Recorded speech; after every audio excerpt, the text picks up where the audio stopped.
Koja nam je tema? Nemoj plakati, Ljubica. Samo što je u redu. Ma ne plaćam zbog toga. Treba ju dečko pothitno. Nije, nego danas cijeli dan plaćam od jutra. Ne znam šta mi je. Znam šta mi je, PMS mi je. Hoće to. Baš sam plakala na video danas ujutro. Znači, mislim, video je fakat tužan. Neću reći. Znači, video je, bila je nekakva skup onaj Students for Life.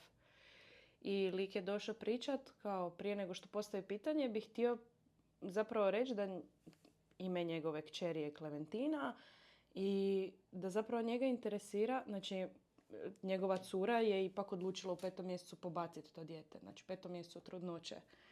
Ako se dijete i rodi u 5. mjesecu trudnoće može preživjeti, jel? I njegovo pitanje je bilo zašto su moju Klementinu toliko dehumanizirali da nitko nije tugovao sa mnom i pomogao mi pri tugovanju moje kćeri. Ja sam toliko plakala. Mislim, ja sad plačem, zato što... Čekaj, ona je pobacila. Ona je pobacila, znači to ti je abortus trganja tih stvari. Znači, užas. Tako da, plakala sam, evo. Ali nećemo o plakanju, idemo mi na temu. Idemo zapravo, dobar dan i dobrodošli. Evo nas opet. Hello. Date s istinom. O, da. Date s istinom i to onako suravom, realnom istinom, kako samo ja i Paula znamo. Vi da čujete naše razgovore, mi bismo možda trebali snimiti ove naše razgovore, rekao, nakon mise ili čisto tako. naše neke kave zapravo. Da. Ili ovo spremanje prije podcasta uvijek je nekako, bar meni, malo zanimljivije. Zato što, neke stvari možemo dijeliti na javno, neke stvari možda bolje. Možda je bolje da ne dijelimo javno. Možda bolje da ne, ali da, dobrodošli nazad. Ja se veselim, današnja tema je interesantna, meni barem, na svim razinama. Je. Prestat ću. A današnja tema je? Današnja tema je zašto se bojimo ući u vezu?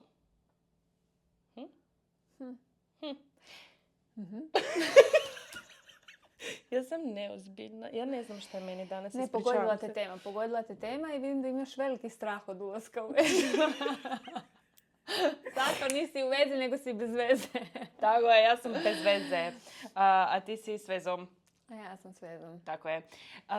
Ne, zapravo zašto se smijem? Zato što ja sam razmišljala zašto cure ne žele kao ući u vezu i sad ima tu puno razloga. I sad, nema problema. Sad mi za ženski dio fakat možemo izverglat. A ono što mi je danas ujutro palo na pamet, zašto muški zapravo ne potežu prvi? Odnosno, zašto muškarci ne žele ulaziti u odnos / u vezu? Ja onak ću pitam Buraza. Buraza, znači, probudila sam ga zato da ga to pitam. Pitaš me gluposti. I okrenuo se i nastavio spavati. I onak, super. Nisu gluposti, treba mi za research. Tako je, za research. I onda sam mislila zašto prije nismo postavili to pitanje. A ja, WhatsApp, ekipu iz džima. Čuj, koji je razlog zašto ti ne želiš ući u vezu? Treba mi za podcast. I dobila sam zanimljive odgovore. Pitala sam isto jednog lika s kojim sam prije izlazila. Rekao čuj, nismo se fakat dugo čuli, radim podcast na tu i tu temu. Da mi je odgovor direktni. On je jako direktna osoba. Uglavnom, njegov odgovor ne bi bilo dobro podijeliti, pa je rekao ChatGPT odgovor.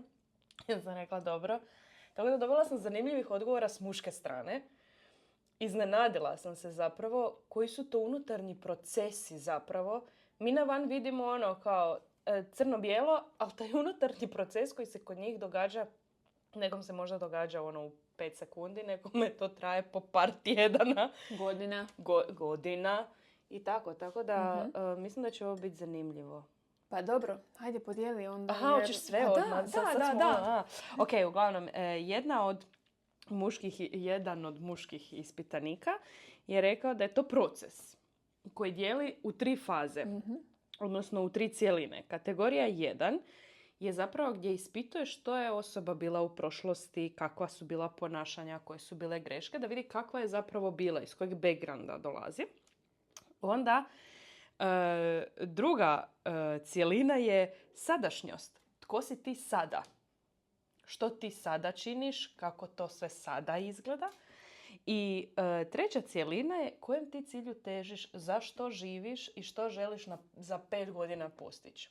I to je proces. Ja sam pitala dobro kako to izgleda s obzirom na, znaš ono, jel, kao radiš intervjue ili znaš, kao u kojem je džiru. Ali on je rekao da on to suzbio na nekakvih 60 do 70 pitanja koje on kroz dejtanje neko postavlja i zapravo, mislim, ja ne znam je li bilježi u bilježnicu. Čekaj se malo, samo čekaj. Ovo mi zvuči kao jedan duhovno i emotivno zreo muškarac, jer rijetko koji muškarac razmišlja na ovom nivou, još da ide kroz procese i pitanja. Da, ide kroz cjeline lik. I stvarno, ja sam mu rekla stvarno, evo, Ništa, dovedi ga u podcast da vidimo mi tog muškarca. Ja sam mu baš rekla kao moram te dovesti u podcast, budi spreman. Zato što baš me iznenadilo, ok, naravno, ja vjerujem da tu postoji onaj jedan dio koji mi žene najčešće postavljamo pitanje, gdje je to onda mjesto za emociju? Ok, mi možemo imati točne i netočne odgovore za tu osobu, ali gdje je to onda pitanje za emociju? Jer mnogi će reći ulazak u vezu i to je odluka. I to je odluka. Ti se unutar sebe odlučiš da ti ćeš to napraviti. Ali šta je preteča te odluke?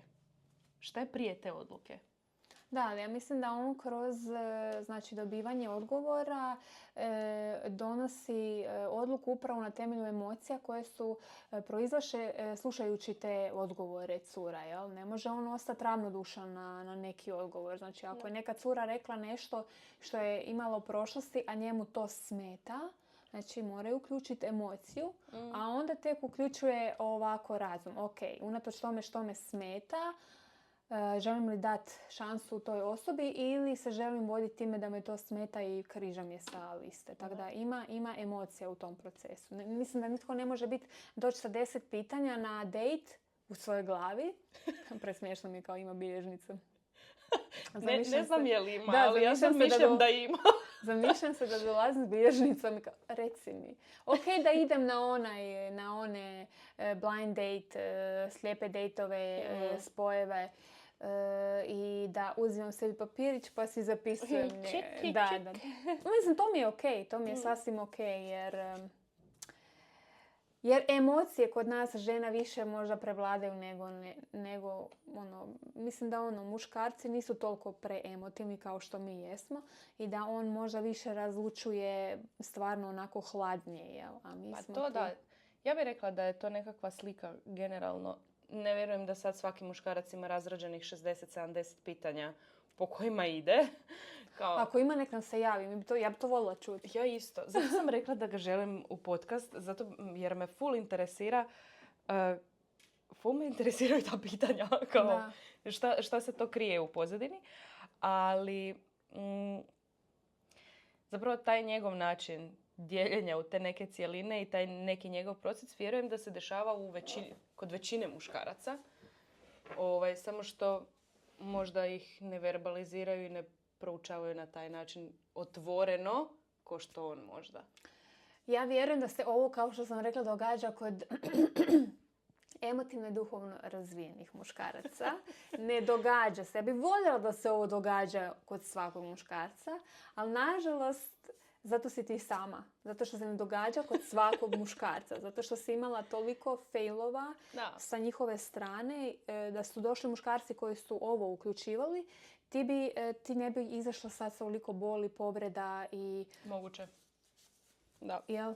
Mislim, na kraju krajeva i nisam ja na svaki dej došla sa emotivno zdrava, iscijeljena duhovno. Naravno. Nego sam i ja bila bez... dobro je, ok, samo da imam nekoga, jel? Naravno, pa svi smo imali te faze. Tako da, evo, to je recimo jedan od najboljih odgovora s muške strane koje sam dobila. Pozivam te u podcast, a i Paula isto. Ona te već pozvala, a ja te sad javno pozivam. Evo, taj dio ću mu poslati. Da baš ne sluša cijeli podcast, ipak je to date s istinom. A ko zna, možda bi mu dobro došao sad u ovom trenutku. Da. Nema veze. Šta si ti istražila? Šta si ti zaključila? Zašto mi ne ulazimo u odnose, odnosno zašto ne ulazimo u vezu? Evo, promišljajući o tome, ovako, znači, ne vjerujem da mi muškarac ili žena može pružiti zaštitu i sigurnost. Znači, toliko sam povreda doživjela da ne vjerujem jednostavno da ćeš me ti zaštititi i da ću biti sigurna. Jest, ima i onoga, ne možeš ti samo okolo tražiti muškarce da bi ti osjetila tu sigurnost. Znači, ti sama kod sebe moraš osjetiti neku sigurnost i samopouzdanje. Ali svakako da je jednostavno prirodno u nama da mi tražimo tu sigurnost, jel? Žena je prije bila doma, muž je lovio, znači jednostavno muž se lovio je vepra, ne druge žene. Šta ti sad pomisli? Vepra! Znači, ja se stavim kao Stone Age i zamišljam vepra. Pa ne kokoš. Živjela Mariječi. Dobro. Okay. Voliš jest vepra ili kad smo... Ne, nisam nikad probala vepra. Ozbiljno, znaš kako je fin? Ozbiljno? Da, moraš ga probati. Dobro. Mislim da to može Lučić ne bi sjelo baš dobro. Ne, sjelo bi, budeš ti to tamo u svom selu probala. Okej. Mislim se, Bože, koliko ću ja morat raditi ovaj video. Zbog tebe!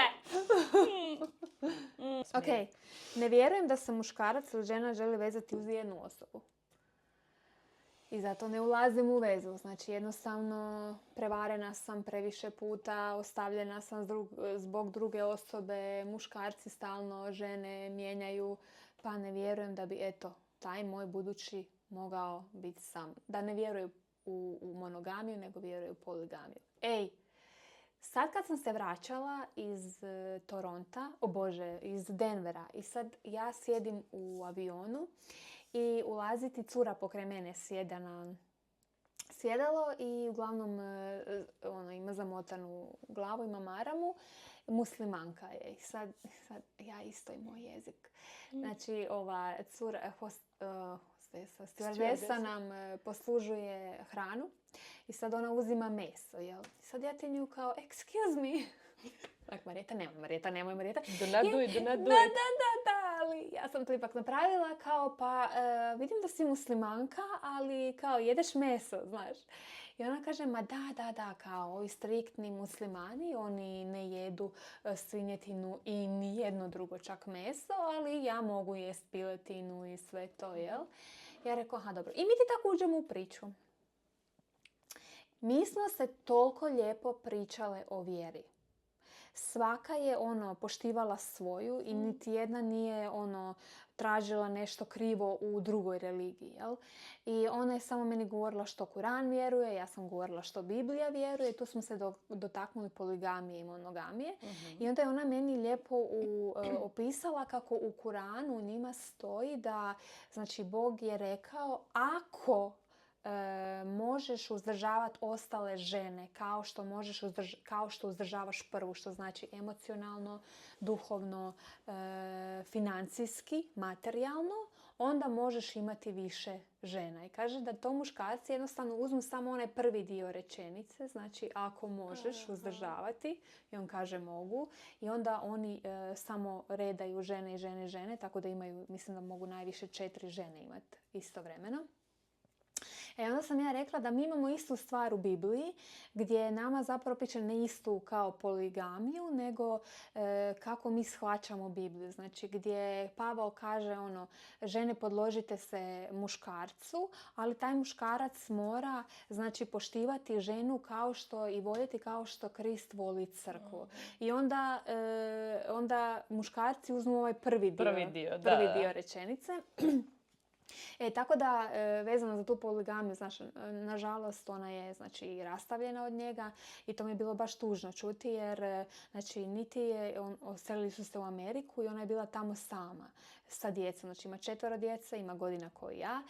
I onako, Isuse, kao svaka čast, ono, prvo si rodila, ne znam, kad si valjda bila u vrtiću. I uglavnom, i sad i ona priča da je, znači, nakon rastave, znači, braća je nisu htjela podržati, nego su rekli moraš se vratiti mužu. I roditelji koji u Jordanu žive su isto rekli, znači, ne možemo te podržati, vrati se tom svom mužu. Ali nekako je uspjela, evo i danas otvorila je svoj salon, tako da ono, odgaja tu djecu bez njega, on je našao novu ženu. Tako da, evo, te neke, vjerujem da njoj, ono, ja sam ju pitala, pa dobro, jel želiš ti novog muškarca, ono, slobodna si i to sve. Ona kaže, da, ali svaki muškarac koji dođe kod mene u kuću mora me oženiti. Znači, ja se ne mogu viđati sa drugim muškarcima, to je zabranjeno. Uglavnom, tako da evo, to su sve povrede koje stvarno mogu utjecati na neku osobu da onda kažu, evo, vjerujem da se muškarac želi vezati uz jednu osobu. Dalje, ne vjerujem da muškarac žena može biti dosljedna svojim osjećajima i ponašanju. Da, to je često. Ono, trebamo, mi ko žene trebamo paziti i što muškarac govori, ali možda malo više što radi, kako se ponaša. Jer može pričati bajke i svi na jeziku možemo biti jako jaki, ali da li tvoja djela prate tvoje riječi? Mm-hmm. I to je onaj dio koji da, to stoji. Ali to čak ide, ja bih rekla da to uvjerenje ide čak iz djetinjstva. Pogotovo kod cura koje možda nisu imale ulogu oca koja je bila adekvatna ili koje su odrasle bez oca na kraju krajeva. Ili čak to može biti i s mamine strane. Ako majka nije bila dosljedna, ako je mama ili tata na bilo koji način, znaš ono, kažem da te volim, ali ću te istući. Da. To mi sad zvuči kao da se, mislim, to ono dolazi iz rane odbačenosti. Tako je. I to je isto još jedan može biti evo sad razlog ne ulaska u vezu. Ono, ne mogu vjerovati da mogu biti voljena, da me neko Tako može je. voljeti. Tako je. Baš sam razgovarala nedavno sa jednom curom i ona kako je to povezano. Ono, naš odnos sa ljudima, znači na zemlji, mi pripisujemo na odnos sa Bogom. Mm-hmm. I ona ima znači tu ranu odbačenosti i uporno pokušava kupiti ljubav. Znači ono, napravit ću sve da mi ostaneš prijateljica, da me ne odbaciš. Da mi ostaneš dečko, da me ne odbaciš. Jel? I onda je tu nesigurnost unesla u svoju vezu. Ne znam je li taj dečko za mene i to, jer ja stalno moram kupovati. A isto tako ne znam šta Bog želi za mene. Jer i dalje kupujem njegovu ljubav. Ono, moram biti dobra da bi ti meni dao blagoslov.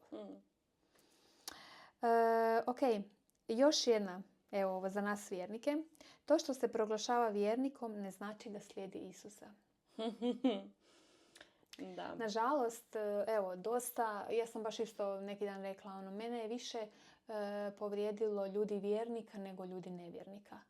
Nažalost, to moram reći. I mi, djevojke koje se krećemo ili ono, po nekim zajednicama ili idemo na neke konferencije susrete, evo ti pjevaš duhovne pjesme i stalno si okružena ono, i pjevaš na vjenčanjima. Znači ono, uvijek si okružena ljudima, jel?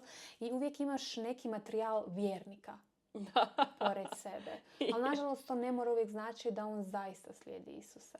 Da, to stoji. Da on poštuje te zapovjedi, da se ponaša evo kao Krist, znači ono, da on daje dojam djevojci da je ona ljubljena, da je ona zaštićena, da je ona voljena, da je ona sigurna, da je poštovana i da će mi dati ljubav.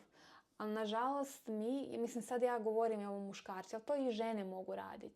Znači iz svoje povrijeđenosti mogu ući u neku vezu, ali ne mogu do kraja dati ljubav toj osobi. Naravno. Slažem se s tim i žene mogu jednako kao muškarci biti u failu, baš ovo, i nedosljedne. I možda ne htjeti u smislu,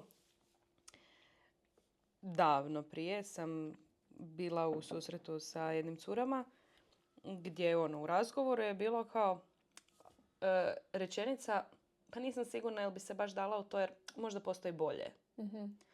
Onaj dio nekakvih, ja bih rekla da tu postoji zašto možda se neće dati dalje, jer možda postoje nekakva nerealna očekivanja, odnosno nekakvi nerealni kriteriji. Postoje kriteriji koje mi postavimo i ne treba ih u nekom smislu spuštati. Znači, postoje te glavne točke, ajmo reći. Sad, brate dragi, sad kad smo se sjetim prošlog podcasta, kriterij nemoj nositi uske hlače. Taj kriterij je da se preodgoji. Mislim, znaš, u onom smislu nije toliko bitan. Znači, maknut ću ga ako je bilo šta drugo ok. Ako su mi ove bitne stvari ok, jel? I tu ja mislim da treba doći do onog, vraćamo se ponovo na isto, rad na sebi da bi zapravo shvatio koji su realni kriteriji, odnosno realna neka očekivanja koja ti želiš od muškarca s kojim želiš provesti život. Odnosno, kakvog ti zapravo muškarca želiš i kakvu ti zapravo ženu želiš. To ide iz onog dijela koliko ti stasaš sam sa sobom, ajmo reći u svojoj nekakvoj psihološkoj razini, na psihološkoj razini, a na kraju krajeva na duhovnoj i emotivnoj razini. Znači, dokud si staso i dokud stasi tog muškarca želiš. Jer puno puta, evo recimo, jedan moj prijatelj hrpu cura upoznaje. Znači, nije da sad on dejta ili svajpa na Tinderu ili nešto. Ne na taj način, nego jednostavno se kreće u takvu krugovima da konstantno neku novu curu upoznaje. I ja o svemu tome slušam i umiram od smijeha. Jer ja znam da to nije ta. Znači, točno ga kužim. Jer njegova je rečenica bila, ona je meni prekrasna. Karakterno sve super. Ali, s obzirom na neke njegove planove koje on ima za svoju budućnost, što se tiče karijere i svega toga, njegovo pitanje ostaje neodgovoreno, jel ona ima tog kapaciteta da me podrži u tome? Mm-hmm. Ja sam njemu rekla, ti ne možeš znati odgovor na to. Znači, moraš se kockat, moraš probat. Ali nije mi dala tu neku sigurnost. Znači, postoji očito nešto, taj neki, ja ću to reći, klikić koji jel ti da sigurnost ili ti ne da sigurnost. Isto tako, osim svih ovih uvjerenja i povreda i rana zašto mi ne ulazimo, ne vjerujemo, ne osjećamo se sigurnim i tako dalje, vjerujem da postoji i, ajmo reći, opravdan razlog. Znači, ja u stanju od prije 2 godine, znači ja ne bi bila dobra djevojka. Niti sam ja imala želju tada s nekim biti u vezi. Zato što ja nisam bila dobro. Ja nisam, brate dragi, mogla izaći van iz stana. Znači, kući ja s tobom na dejt. Ispred vrata ulazni, da me čača sluša. Znači, ne. Razumiješ? Ima i takvih priča. Ima priča gdje neko se tek obratio, tek upoznaje Boga, upoznaje svoju vjeru. Ta osoba nije spremna možda ući sad u novi odnos. Daj neka izgradi odnos sa Bogom. Jer to je taj dio samaštva gdje osim što ti gradiš odnos sa samim sobom, gradiš sa Bogom. I onda ti gradiš odnos dalje. Jer svaki taj odnos, koji ti i naš prijateljski odnos i ljubavni odnos, to sve treba biti kristocentrično. Zar ne? Mm-hmm. Pa tu je onaj dio. Daj da upozna Krista. Bravo.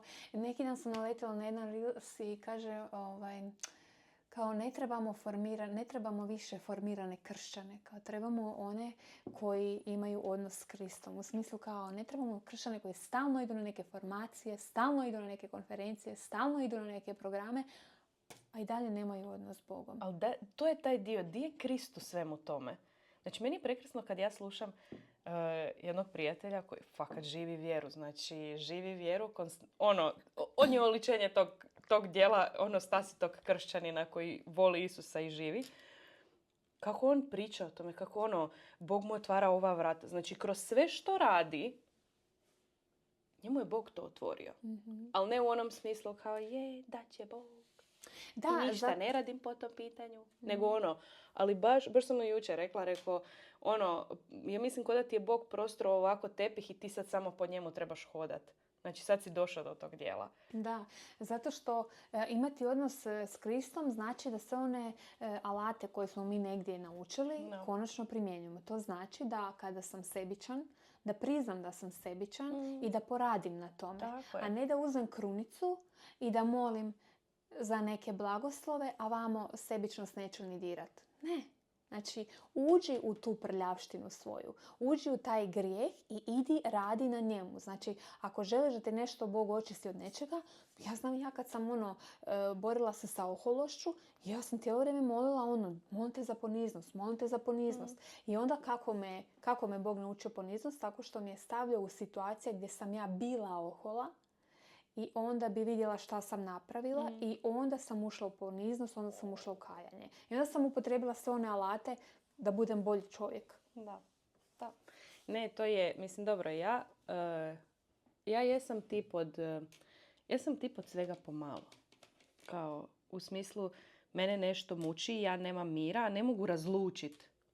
Ili jednostavno, mene ona smiruje. Meni je nju jako teško moliti. Znači, meni to dosadno. Šta je da je. Ali kad ju izmolim mi bude onako kao dobar osjećaj. Ko da naš onaj nekakav kuršlus, ali to je to. Mama pospremi. Znaš kad ti je soba bila u neredu, mama poludi, dođeš, mami ne mogu naći svoje stvari. I onda mama kaže šta ne možeš naći, uđe, em ti posloži cijelu sobu, em ti nađe to što si tražio.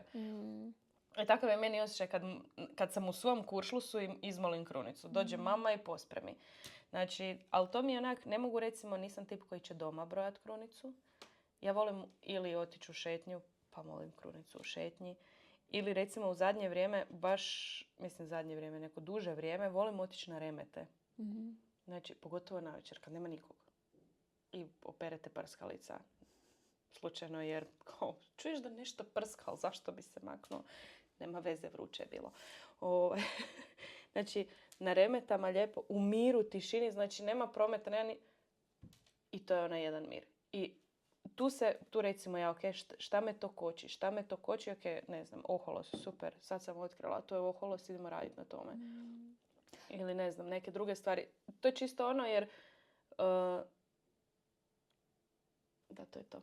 Da, ja uživam u krunici jedino kada znači, imam vremena za razmatranje tog otajstva. Znači, ako ja uđem u otajstvo gdje se Isus krvim znojem znojio, onda se ja pitam, ok, kakva je to situacija u mom životu treba biti da bi se ja znojila takvim znojem. Što sam ja napravila da se znojim takvim znojem. I što sam se napravila drugima da se neko znoji zbog mojih grešaka takvim znojem. Znači kad uđeš u to razmatranje, onda je to iscijeljujuće i onda ja molim Mariju, znači da ipak je bliža Bogu. Napravi intervenciju, tebe se đavo boji, tekako. Da. Onda je to drugačije, znači kad stvarno uđeš u meditaciju. Ali od nabrajanja ja sam mislila, od nabrajanja nemaš niš. Uđi u tu prljavštinu jer Tomislav Ivančić ima super meditativne na YouTube-u. Je. Ok, evo isto nedavno sam bila na jednoj kavi i rekla mi je prijateljica, muškarac vidi samo moju vanštinju, moje tijelo. Znači, ne želim ulaziti u veze jer imam osjećaj da muškarci vide samo moje grudi i moju stražnicu. Ja bi da gledaju unutrašnjost. Da, pozdrav svim mojim gym prijateljima koji me uvjeravaju da ne, napredak ti je veliki. Oni to vide, vjerujem, oni to vide bolje nego ti. Ali isto tako, s druge strane, neki muškarac isto može reći nisam dovoljno mišića, premršav sam, predebeo sam, jednostavno, baš sam si to napisala, znači neugodno mi je u vlastitom tijelu. Tako je. Zbog srama ne želim ući u vezu. Tako je. Čak ni ne ući u vezu, nego ti od srama, ja sad mimo ovoga svega što sam proživjela, ali ja sam uvijek bila mršavica. I onda kad iz te mršavice pređeš u nešto što ne prepoznaješ, čudno ti je. Ne osjećaš se ugodno u svom tijelu. Sramota te. Mislim, ne treba te biti sram. Ne u tom smislu, ali osjećaj koji ti se bude je osjećaj srama. Što je tužno, jer to nema veze. To je samo vanjština koja se, poradi na tome i bit će ok, radiš na tome i sve stoji. Ali skrivaš se, ne želiš se istaknuti jer ne želiš da te neko gleda. I s tim automatski ne želiš ni da ti neko priđe, niti da te neko pozove na kavu. Odašilješ takvu poruku, a to iznutra nije istina. I to se ne mora samo odnositi na ljude koji su imaju teške kosti, kako bi rekli. Tako je, teške kosti. Samo su teške kosti. Bosansko teške kosti. Nego i na mršave. Ja znam po sebi. Znači, ja unatoč tome što sam mršava i što treniram, ja i dalje imam svojih nesigurnosti i svoj sram zbog kojeg mislim da to neću se svidjeti svom dečku. Tako da... Ali to je samo mozgu. sve u glavi. Sve u tome koliko radiš na sebi na kraju priče. Onda sam isto upravo neugodno mi je u vlastitom tijelu. Znači može doći do ekstrema. Do toga da želim promijeniti spol. Da.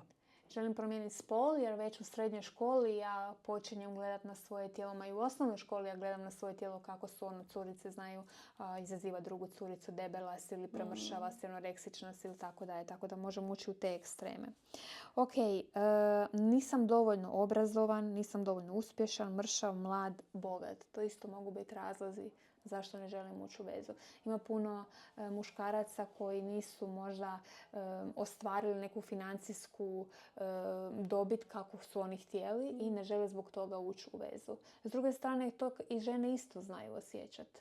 Znači, možda trenutno ne zarađujem toliko koliko druga djevojka zarađuje ili nemam posao ili mi se nešto događa pa sam na bolovanju i sram me otići nekim na cugu. Ali to je, puno stvari nas može priječiti. Kažem, trenutno, ne znam, želim se fokusirati isključivo na svoju karijeru. I od strane žena i od muškaraca jednako. Znači, želim to i to postići u svojoj karijeri, želim da mi to bude fokus. Ali ako ti je to fokus, ne možeš dijeliti taj fokus nekim drugim. Ne kažem da se ne može, samo kažem da to može biti uvjerenje. Od toga do... ono što danas mladi često znaju izgovoriti je ispipavam terene. To recimo... Ispipevaj ga, rođo, negdje drugdje. Ali ja to kužim po bratu. On je sad 20 i... Isuse, koliko mi brat ima godina? 23.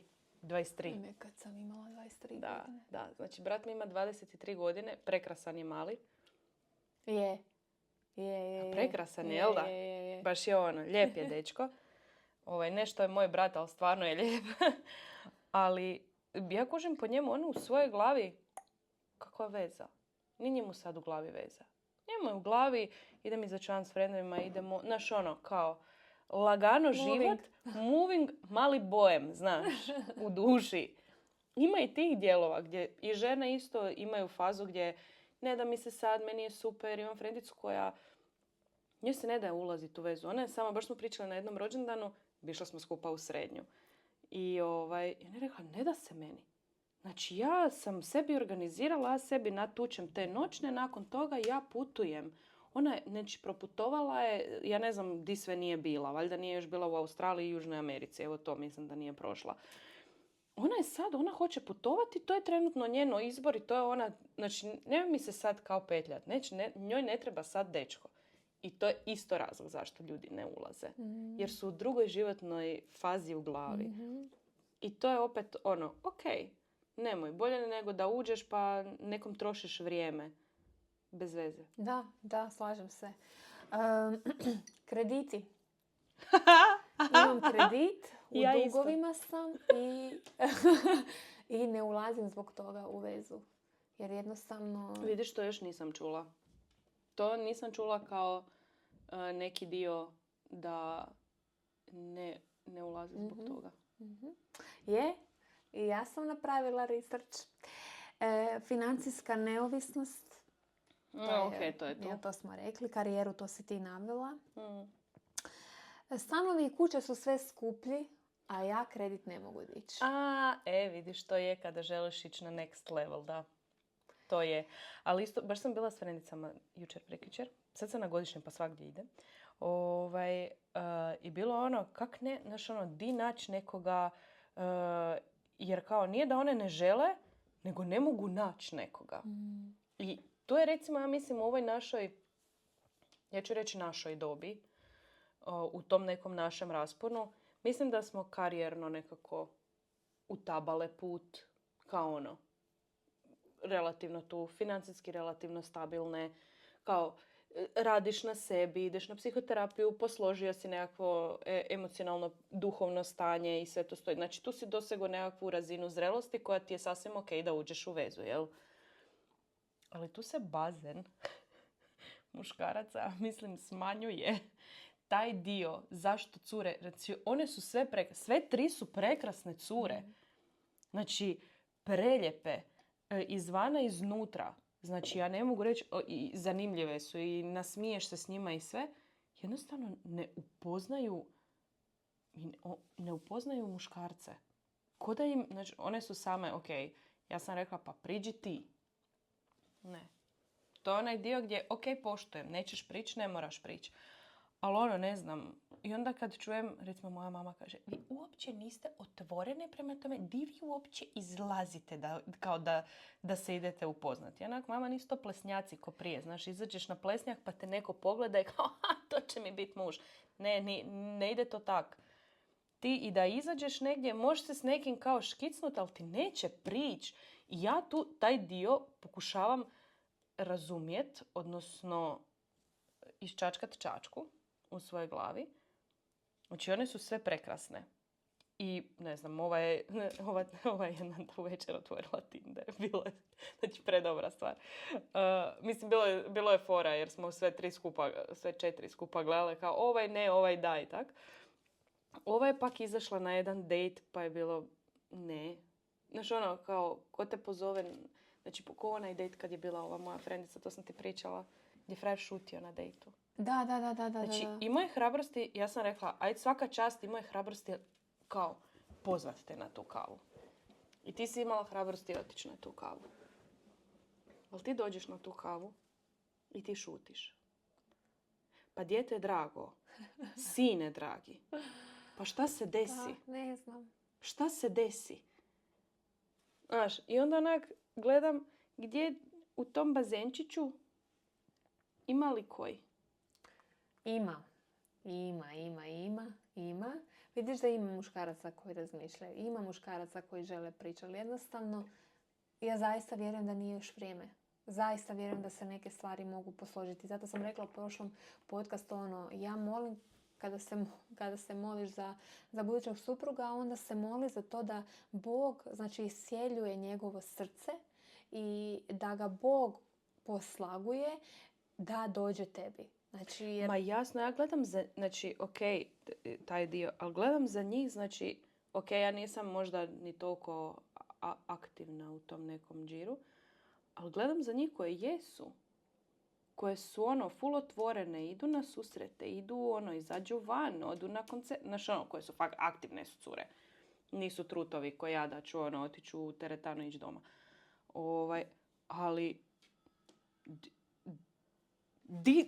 kao nije mi jasno zašto kao tu su, vidi ih se, kak se nije desilo. Pa da, mislim, sve manje i manje se ti muškarci odvažuju na to priđem. I zatražim broj telefona. Da. Sve manje. Da. Jer evo, svi smo više počeli biti doma. Znači, sve više radimo mi od doma. Mm-hmm. Ni ne izlazimo, znači nemamo potrebu izaći van, nemamo potrebu doći u kafić i ako odemo u kafić, razumiješ? Ja sam svakako da se ide u kafiće, da se piju cuge, da se pije kava, u kafićima izlaze stvarno i tijekom dana čak. Da. Znači vidim da se škicaju. Vidim da gledaju se. Znači, i to može biti prilika da priđeš curi. Da. Nije da nije. Molimo za to da se muški odvaže. Da, definitivno. Da, evo, sve manje ljudi imamo zainteresirani za vezu i za brak i za djecu. Znači, sve manje rađamo djecu, dok naši ovi muslimani, oni ih naštancaju, a mi jedva jedno. Da. Tako da, evo, šta nam se sad događa s Europom, vidjet ćemo. Dobro, krenuli smo u dobrom smjeru, bar sam čitala. Da. Počeli su lagano deportirati. Aha. Dobro, nećemo sad ove političke teme. Ne, to su teške teme, to nećemo. Ok, seks je dostupan i van veze. Zašto bi ulazio u vezu?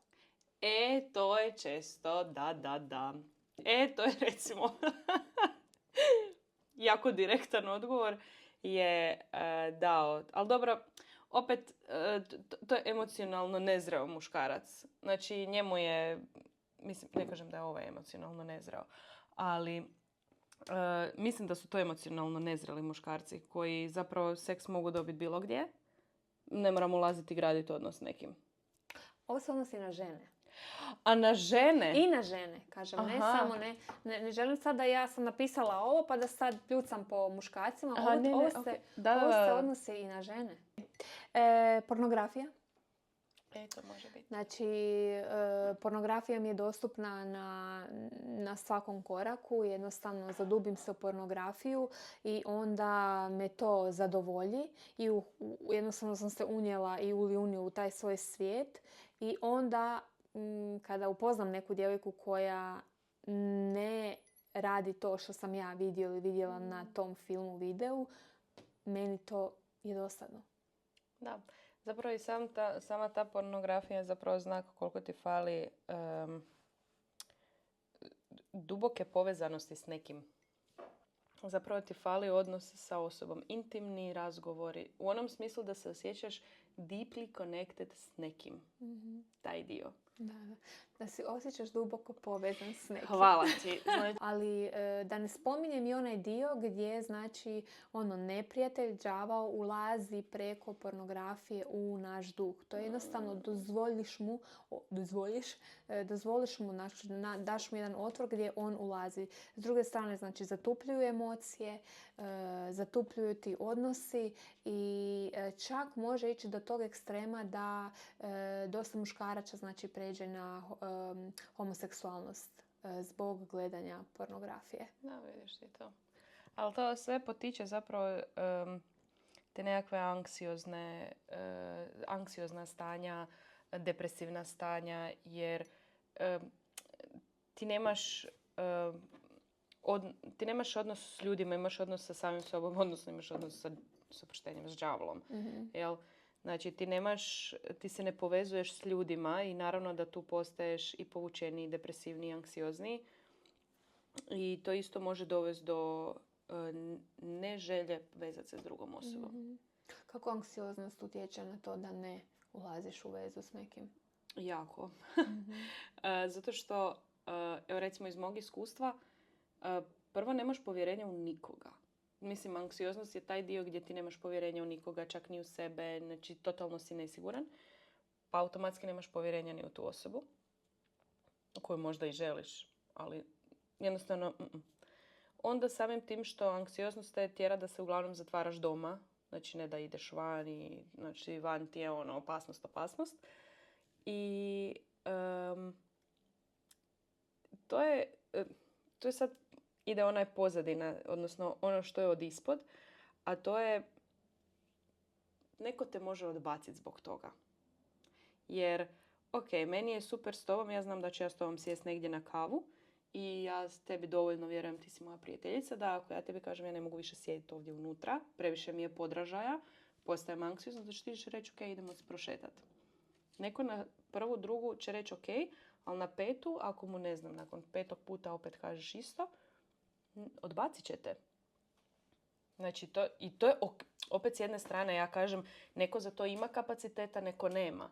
I to je taj dio, da li mene netko može prihvatiti sa svim tim što ja nosim. I kao, ko bi htio, znači to su kriva uvjerenja. Ko bi htio bagavu osobu pored sebe? Zašto bi neko to htio?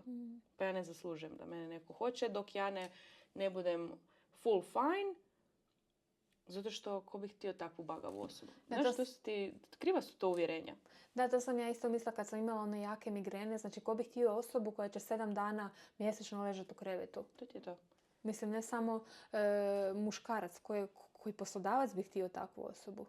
Znači, to su ta neka kriva uvjerenja. I između ostalog, kriva uvjerenja mogu biti iz obitelji. Znači, ako ti gledaš svoju mamu i tatu i vidiš da su oni sretni u braku. I ti to želiš. I to ti je ono. Ali može se dogoditi da tvoji mama i tata nisu sretni. I da ti vidiš možda da tvoja mama pati, ne znam nija šta. Krivo uvjerenje može biti, ja ne želim biti nesretna kao svoja mama. I to je jako duboko uvjerenje. Znači, to je jako to je ono core memory. Ne želim biti nesretna. To je taj immunity to change. To je taj imunitet koji ti stvoriš. Ne želim biti nesretna ko svoja mama. I sad iz tog može izaći izbjegavat ću odnose s muškarcima. Neću ulaziti s njima u duboke odnose. Neću dozvoliti da mi se približe. To je ta emocionalna nedostupnost. I može proizaći u ono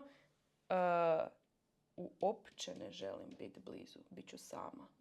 Znači, ovo je daću ti do neke mjere pa ću to, ne znam, nisi dovoljno dobar, imaš nekakve filtere i imaš ovo neću uopće.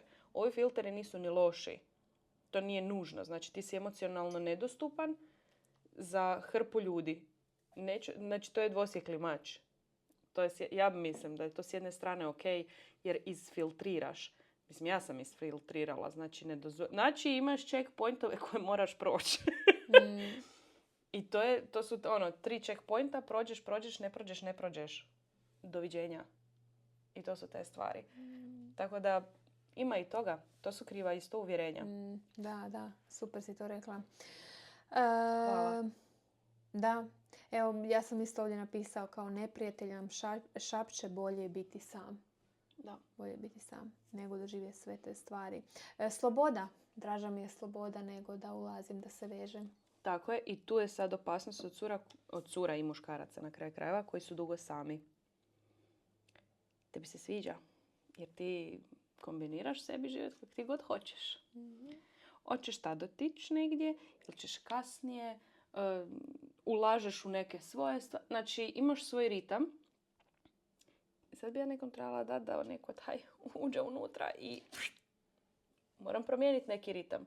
Moram naći vremena sad. Sad više ne mogu ležati i gledati si guilty pleasure seriju. Znači, ok, to što ja gledam, Bože me oprosti. Mislim, glupe serije, ali znaš kako ti lijepo operu mozak. Baš se odmoriš malo. Znači, zato jesu tu. Da, znači više ne možeš gledati tu seriju, nego ćeš izaći van. Ili ne znam, ne budeš baš sad u ovom trenutku, ne znam, išao sa frendicama, ići ćeš s njim. Znači, postoje nekakve žrtve koje ti moraš raditi. Jesam li zapravo spreman žrtvovati svoje vrijeme, svoju slobodu za nekog drugog? I tu dolazi do velike opasnosti kod ljudi koji su dugo sami. Ono što je, da, to je, evo, potpisujem, to sam bila ja, ali ja imam još jedan strah. To jest imala sam vezano u slobodu i ulaska u vezu, a onda i u brak, a to su djeca. Znači, ja nisam htjela djecu. I ja to nikome nisam mogla govoriti, jer ja sam to tko jesam. Evo, sad ovo prvi put javno kažem. Ali ja nisam htjela djecu u smislu da će ta djeca meni ograničiti moju slobodu. Jer sam ja sebi izgradila život kakav ja želim. U mom životu je lijepo. Ali onda sam upoznala muškarca koji mi je pružio sigurnost i koji mi pokazuje da će biti tu kada bude i teško, kada i dođu ta djeca. I jednostavno Bog kao da mi onako kroz ovu vezu iscijeljuje moje srce i priprema me da jednom bude majka. Unatoč tome što sam ja donedavno ili kad već razmišljala da ne želim biti majka zbog te slobode. I onda ulazak u tu vezu, Marijeta, jesi ti svjesna, da ćeš ti tom jednom morat roditi dijete. Ali ja gledam i svoje prijašnje veze, znači ja ni jednom tom dečku s kojim sam bila, ja kad bi me pitao znači, za djecu ili to, ja jednostavno nisam mogla dati nikakav odgovor. Jer nisam uopće bila povezana s njima i niti sam njima htjela roditi djecu. I sad kada sam sad u vezi, sad sam konačno nekako, evo, Bog me zaista, hvala Bogu, zaista mi onako promijenio moj um i možda sam jednostavno morala sazriti i doći do osobe s kojom se zaista osjećam sigurno da bi ja rekla ok, želim imati djecu. Da, to je, ja to volim reći, oni pravi ljudi, prave te osobe koji su, ja ne bih rekla čak postoji onaj neki suđeni negdje daleko, ne, čak bih rekla prava osoba za tebe, tvoj poklopac ili ti njegov poklopac, nebitno. On ti razbucati tvoja kriva uvjerenja. imam osjećaj kod da ga Bog pošalje, aj razbucaj to. Znači, ako ne mogu već, ajde, izvoli. Znaš, ono, Jer ova me ne čuje. ova me ne čuje, pa daj ti kaži, možda će tebe čut. Da. Tako da. Ok, imamo i znači ovaj ekstremni feminizam. Žena ne treba muškarca. Oh. Žena ne treba muškarca. I možda je to neka djevojka, evo to što si ti rekla, navela, znači obiteljske situacije, razmišlja onako, nakon te veze doći će brak, a svaki brak završava razvodom. Da. Jer sam to gledala kao dijete. Djeca unište tvoje tijelo. Evo, to može biti jedno od razmišljanja. Tako da, evo, ja sam prošla svoju, skoro sam rekla playlistu, sam gledala tebe. Svoju listu. Da. A playlistu si gledala me. Kao ti pjevaš ja sam pa... playlista. Da, ti si playlista. Ja sam playlista. Ona je my favorite playlista. Ok, evo ga. Došli smo do kraja ovog. Podijelili smo, ja mislim, sve. A poprilično sve. Da, poprilično sve. Ne možemo uvijek sve. Dovoljno smo već pričale i dugo i predugo. Ostavimo nešto i za Drugi put, tako je. Tako da, eto, što god da vas zanima, šaljite nam teme, pitanja. Da, daj nam šaljete tipa ono nekakvu juicy temu koju želite da obradimo, da pače. I eto, i molimo se za sve da vas Bog oslobodi svih ovih, sve nas, ovih nekih uvjerenja, krivih uvjerenja koje nosimo iz djetinjstva, koje smo pokupile tijekom odrastanja ili onoga što su nam pravili drugi ljudi i da uđemo u tu slobodu djeteta Božjeg i da možete upoznat pravu osobu. Da. Amen. Amen.